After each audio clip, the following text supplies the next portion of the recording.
Welcome to the Strategic Travel Entrepreneur. My name is Rita Perez. Hello. I've been a travel advisor for over 10 years and am navigating this winding road of entrepreneurship with you. I created this podcast because I wanted to share all the things I've learned from leaders both in and out of our industry that I really wish I would have known way back then. But alas, the important thing is I'm aware of them now, and I want you to be too. Ready for this week's show? Let's jump in. All right, welcome back everyone to the podcast. It is so nice to have you. I have one of my really great friends and someone who's a part of my amazing business network, Kristi Mitchell on of Kristi Mitchell Consulting. Welcome back, Kristi. Thank you so much. You're so sweet. I always love hanging with you. Yes, likewise. It's like, oh, my business person. I can always be like, Yes. Always chat biz. Oh, yes. Now you have a social media workshop or webinar series. How would you call it that's coming up? I do. I've been calling it a webinar series. So Okay. I am hosting that in October. Awesome. I've been going back and forth on how to structure it exactly. I want it to be very short and to the point. So I'm going to do 3 consecutive sessions. So it's going to be a Tuesday, Wednesday, Thursday, October 19th, 20th, and 21st at noon Eastern time. So each of those will be 30 minutes. We're going to cover a different piece of social media strategy in each of those. So you can sign up for the whole thing or just pick and choose whichever one's resonating with you. Awesome. That's part of why I wanted to have this conversation, because on many episodes, people know me as I am kind of like the anti-social media person, meaning that not anti totally, because I love posting on social media, even though it can be a little bit cumbersome. But I know where it is as far as marketing plan, but I don't think it's the only marketing plan, but or portion of somebody's marketing plan. But focusing kind of on social media, starting off, I guess, with the strategy, because I know a lot of people are kind of like, I just need to post on social media. And I used to be that person, guilty as charged, where it's like, okay, I'm going to post today. Okay, I'm not going to post today. Yeah. So when people are thinking of strategy, kind of what are some things that they should have on their mind before they just, okay, I'm going to post today? Yes. You are not alone. First, I'll start there. I know you know that already. A lot of people struggle with that. So I always encourage people to take a step back and think about their overarching social media strategy, in that you want to know what purpose it serves for your business. And so I'll be diving deep into this in the first session of the webinar series, but just at a high level, I mean, it's, what are you hoping to achieve? And why are you even there to begin with? Because if you're not clear on that, then you're not going to know if it's worth your time and effort to be there and to keep creating content and posting and interacting and all those things. So I think step one is identifying what your goal is in being there. And, then it's looking at what channels are you on? Are they the right channels? Mm-hmm. How do you prioritize that? How do you figure out where you should be and why? And then it's coming up with that plan, that game plan. What are the topics you're talking about? How often are you posting? How are you making sure that you're engaging with people so that they'll be engaging with you? And having that consistency is really huge. As you said, it's so common for people to be like, well, yeah, I'll post today. And then, well, I kind of forgot for a few days. And well, let me post again. You want to come up with a strategy that's doable for you. What is realistic? Can you post 5 days a week? Most people tell me no, they can't. Okay, so don't try and post 5 days a week, because you're setting yourself up for disappointment and frustration. So maybe it's starting with 2 days a week, and pick the same 2 days. Pick 2 days in a week and commit yourself to posting on those 2 days every single week for a month. You have to start somewhere. Right. So I think consistency is key, and showing up to your audiences on the platforms that you're committing to. Yeah, no. Sorry, that was a long answer. No, that's fine, because I really love that you mentioned consistency, because I think that's kind of like what gets people hung up, is that all the gurus are saying that I need to post a reel every single day. Well, what can you do, regardless of if it's a really good strategy or not to post a reel every day? Is that feasible for you? Now I will say, kind of like backtracking a little bit too. So I made a commitment to myself, and I have another commitment that I'm doing right now in the strategic travel entrepreneur. So for my travel business, when I sailed back in July, I said, and I guess this is a little bit part of strategy too, I was going to post a reel every single day just for the cruise. And then when I got back, I was like, okay, let me just do it for 30 days and then I'll scale back. But it wasn't that I just decided to go ahead and like, yeah, this sounds fun, let me post a reel a day. I knew that I had a strategy in that I wanted to attract clients to come to me and like show you all of the fun aspects and the different things that you should know about river cruising and how I can assist you. And I also used it as part of promo for a webinar series that I had. That's awesome. Yeah. What I love about that, well, a couple things I love about that. You were proactive. You knew you had this trip coming up. You said, this is what I'm going to commit to while I'm on the trip, which is awesome. And you were using that to feed into the next thing, right? That's a great way for people to be looking at it, is like looking ahead to, you know, what do you have coming up that you can leverage for your social content? And then what happens after that? So I love that you gave that example. And I think that it's a great one for people to keep in mind, because I think a lot of times with social media, it can feel very much like this day-to-day struggle to get the content out there. And the more you can start planning ahead, the better you're going to feel about it. And it's not going to feel like this stressful scramble to get something out. Yes. Yeah. What is your take, since we're starting on that too? I this summer started batching my content because I didn't want to do the let me post today thing. So are you a content batcher, or do you kind of like plan and go? And what do you recommend? I will be honest. I used to stress myself out and try and batch and get things done ahead of time. And what I realized is that it just didn't really work for me. And my main platform is really LinkedIn. Like, that is where I live. That is my bread and butter. That is what I create content for.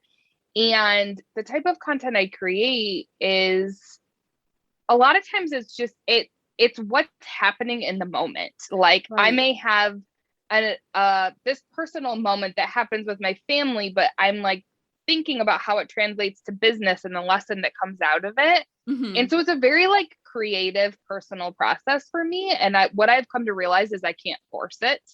I can't say like, all right, I'm going to get 5 of these written so that I have these for the next however many days. I want to spread it out. It doesn't work that way for me. So I keep like a running document with different ideas that come, so I don't lose them. Because I have to write things down, or they leave my mind and never come back. And then I'm really sad because I'm like, oh, that was such a good idea. Now I can't remember what it was. Right. So I keep a running document with my ideas, and I will commit to, I really like writing in the mornings. That's like a good time for me to write, is in the mornings. And so depending on how lengthy the post is or how much meat there's going to be, sometimes I'll have to commit to revisiting it for a few days and adding to it and tweaking it. I'm also a recovering perfectionist, so I have that problem. So once it gets to a place where I'm like, okay, yes, I'm ready to post this, but sometimes I'm able to knock one out that day because it's like a pretty concise thought that I have. It's a few sentences with a question I'm asking or something. And so sometimes I'm able to write it that morning and post it that day. The one thing I will say I've been able to do most recently, just within the past 2 months, I started committing to a weekly video on LinkedIn, and it's called Tuesday Tip or Tip of the Week. I'm using all of those hashtags, and it's a marketing tip for my audience. And so I will make it a point to try and record a couple of those at a time as ideas are fresh in my mind, and I'm camera ready and like feeling good about turning on the video and recording myself. So I guess that's the closest I come to batching, is like trying to make sure I always have a couple of videos that I can be using. I might not edit them and do the transcript and like all that stuff right in the moment, but at least if I can record a couple, then I know that I like always have one in my back pocket when next Tuesday comes around, because I always post them on Tuesdays. Right. No, I love that. And that's something that I am trying to get myself into, but I think it's also like a little bit of like the analysis paralysis of what should I post? But yes. Then I also yeah, go ahead. I was just going to say, I think that the whole batching concept works really well for some people and for some industries and for some platforms. So I just want to share a specific example because I'm working with someone right now and she's a leadership coach. And we talked about, daily themes and what she wants to post and those sorts of things. And it's really hard for her to commit to posting regularly because she has a full-time job. This is a side gig. So we're trying to be realistic with what she can do. And what we decided was every Monday, she's going to post a motivational Monday quote. So she's going to find a quote. She's going to put it in Canva with her branding, her design. And I think that type of content is definitely something that is easier to be done in a batch fashion. Yes. Go out, find your 4 quotes, pull them into Canva, do your little design, export each of the files, have them in a folder, and then schedule them for the next 4 weeks. And there you go, your content's done.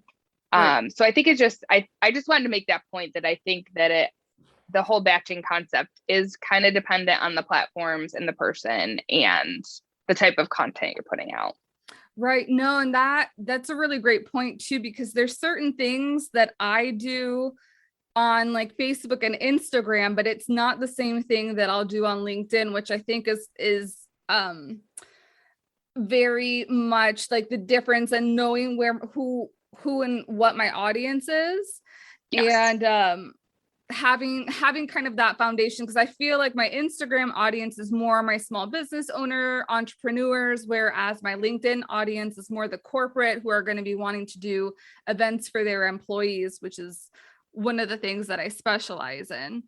So, and I think that's maybe where me personally, I get a little hung up because I feel like for LinkedIn, I have to be a little bit more polished, whereas on Instagram, I can just be myself and help and serve in that way. Yes. Yep. That makes total sense. Yeah. Yeah. Cause I was in my rebrand process too. I had to like pull a couple of the blogs that I wanted to keep that's going on my new website. And I was like, dang, Rita, you have like a lot of content. So how do you go about repurposing that content? Or have you utilized repurposing content so you're not always having to like do the whole creation process and make it a little bit easier? Yeah, for sure. It's funny because that's one of those things that I'm better at telling other people how to do it than doing it myself. So I'm very good at like telling someone, okay, well, you made this blog and now let's like figure out how you can cut out pieces of it for these posts and then like pull out maybe one quote that you can make the image card out of, with a powerful quote from it, or, whatever that is, or taking the video that you have and pulling the transcript and maybe repurposing that into a blog. These are all of the things that I tell my clients to do. And I will be honest, I'm not doing them right now. I think that I will get to a point. It will probably happen when I hire a VA and say like, okay, take all this stuff because I've been creating so much over the past year and just help me repurpose it. Cause it's just one of those things that I don't set aside the time to do myself. Right. And I have been thinking, I'm like, I just probably need to like lock myself in a hotel, like somewhere different where I can like start like combing through all the different content and coming up like with certain pillars and certain things that are topics or themes that need to be reiterated over and over again. The Strategic Travel Entrepreneur is brought to you by Mailbox Power. Harness the power to attract and nurture your clients through something many entrepreneurs have forgotten about, the mailbox. Create beautiful custom campaigns and automate annual mailings for birthdays and holidays. And with a pro account, get access to mailboxes not currently on your mailing list that are just waiting for the travel service you offer. Visit my Mailbox Power affiliate link in the show notes to get started today and support this podcast. I loved when you said that you have a document that you kind of like keep your ideas. So what do you use? Because I have like a million notes in my notepad in my phone. Yes. This is such a personal preference thing. So I love Evernote. I've used it for a number of years. Back when I used to work in corporate, I used it for note taking in meetings and projects I was working on. I just found it to be a great way to capture everything. I have the app on my computer. I have it on my phone. At the time, I think I had it on an iPad too. Like any of the places that I was, working, I had the app so I could easily access my notes wherever I was. Mm-hmm. My life is a little bit simpler now. I have just my phone and my laptop and that's it. But yes, I use Evernote and I sort everything. So I have, if I'm writing a blog post, like that's its own note, but I have this kind of like ongoing social media content note that is like a very, very, very long document because I just keep adding. Yes. Yeah. Because you never know like where inspiration is going to hit. Like if it's in the bathroom, taking a shower, you're brushing your teeth, or you listen to something on the TV and you're like, wait a second, like that relates to this. Yes. I've also thought that it would be good to start using voice notes too, in case I'm like in a place where I can't actually like sit and type it out quick. Mm-hmm. I that's something I've thought about. I should probably figure out a good way to start doing that. But yeah, I also like having all my ideas in one place because then when if I'm at a place where I'm like, I don't know what I'm posting next week, I can look at all of my ideas in one space versus like navigating between a whole bunch of different separate note files. I don't know. Right. I guess it's probably just personal preference. Yeah. No, because I have a bunch of different notes that I have, but then I just like add on to them because I'm getting ready to do, not like right now, but probably November time, getting ready to create a content calendar. Because for the past 2 or 3 years, like I've created a content calendar with my weekly email themes. And so I remember like the first year is always like super messy because you're just wanting to get things out. And then the past year, I was very strategic, kind of like honing in on that I'm the cruise retreat person. And I serve corporate audiences and I serve small business entrepreneurs, and they serve employees and clients. So kind of creating topics that they are wanting to get interested in. So I guess like I knew that my goal was to get these people, one, to start thinking about cruises as a retreat option, but get them thinking like, okay, well, if this is what I want to do, like Rita's the top of mind person. So for other people who are more client focused, like more B2C, how, or I know like what my process is, but where should they start when they're trying to think of goals, when they're really trying to tailor down what they should be promoting out in their content? Yes, I am a big fan of making sure people are very clear on their target audience and what challenges their target audience faces, and then creating their content from that place to show that you understand them, that you are a go-to resource to help them solve their problems. And then from there, it's figuring out how do you get in front of them or stay in front of them. So that's where it's, is it an email list that you're sending out, monthly emails or weekly emails, or again, going back to whatever's realistic for you, getting messaging out so that you're staying in front of people, social media, obviously, meeting your people where they're at, what platforms are they on, what type of content do they like consuming? Is it video? Is it text? Is it podcast? Who knows?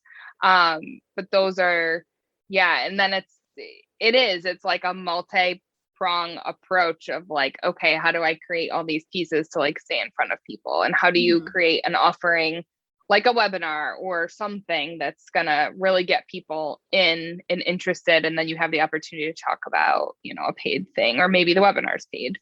But I like helping people to plan.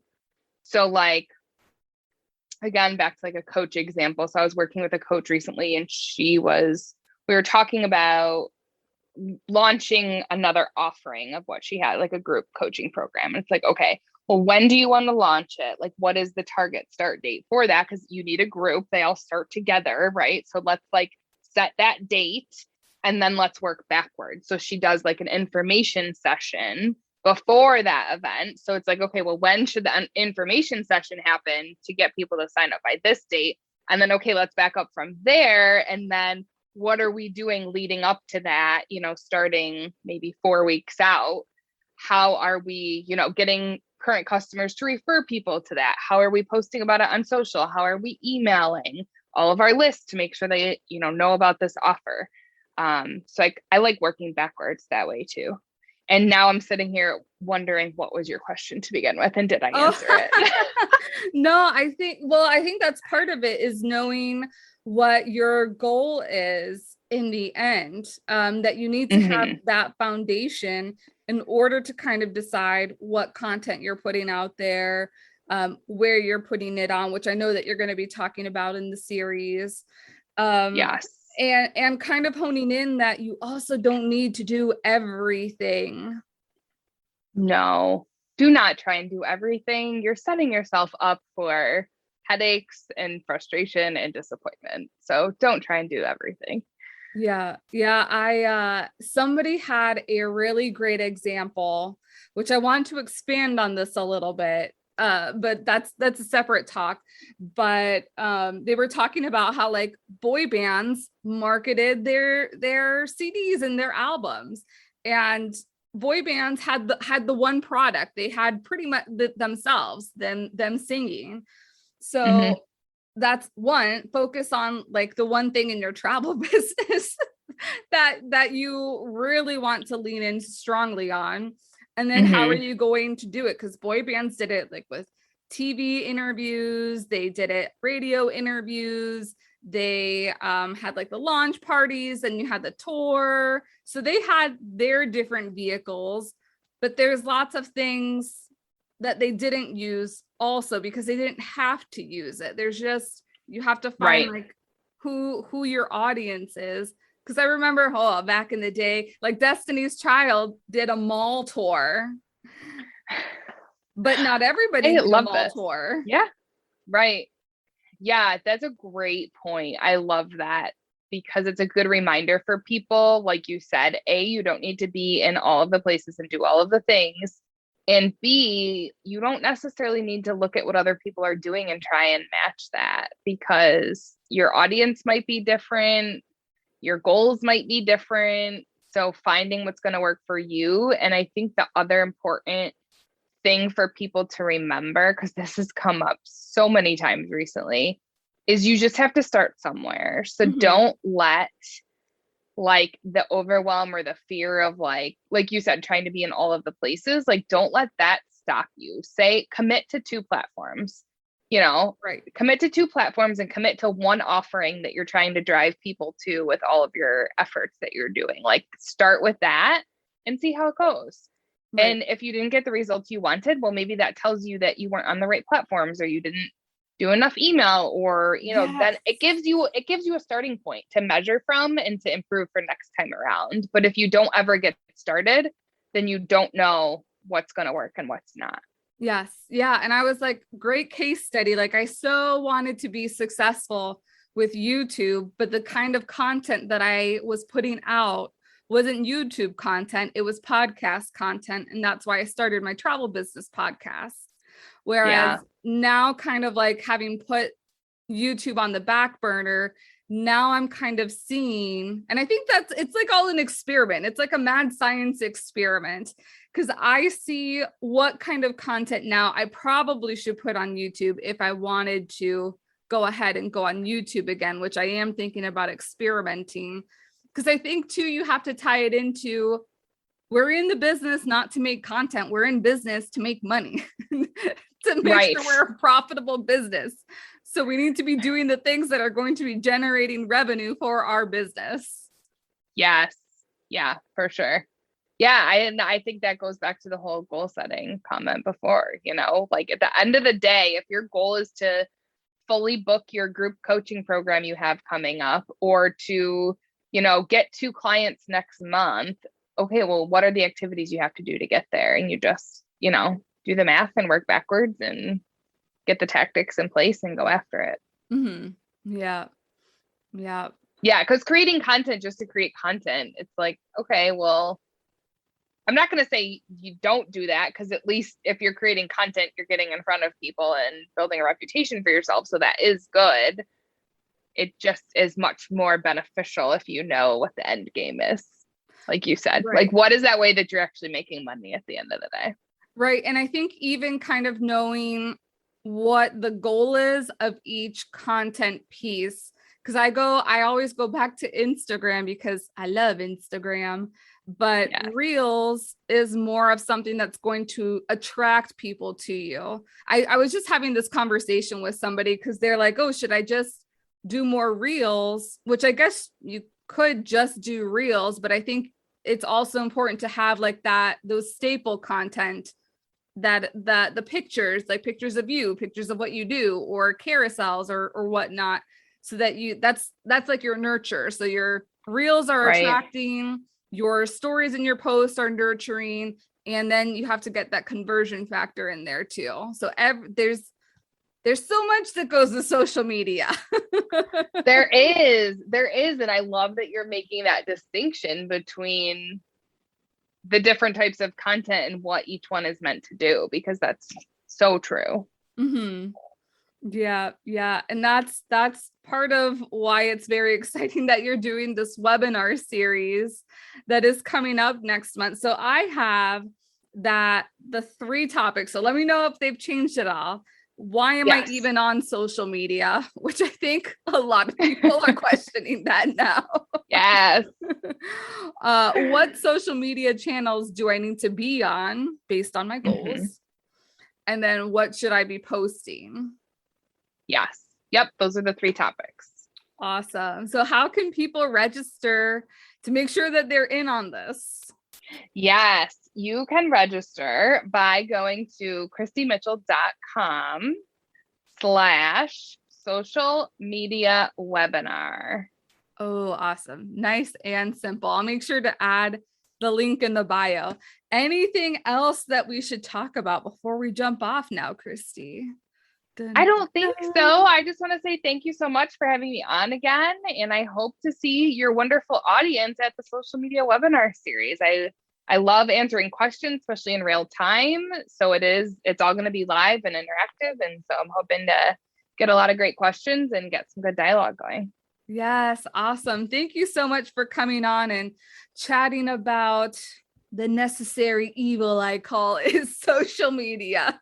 I know. So many people have a love-hate relationship, but we can make it easier. We can make you love it a little bit more and hate it a little bit less. Yes, totally. All right. Well, until next week, everyone, we'll see ya. Thanks for joining me on The Strategic Travel Entrepreneur. Please subscribe and leave a show rating on your favorite podcast platform. Oh, and don't forget to take a look at the show notes for important information and links. See you next week.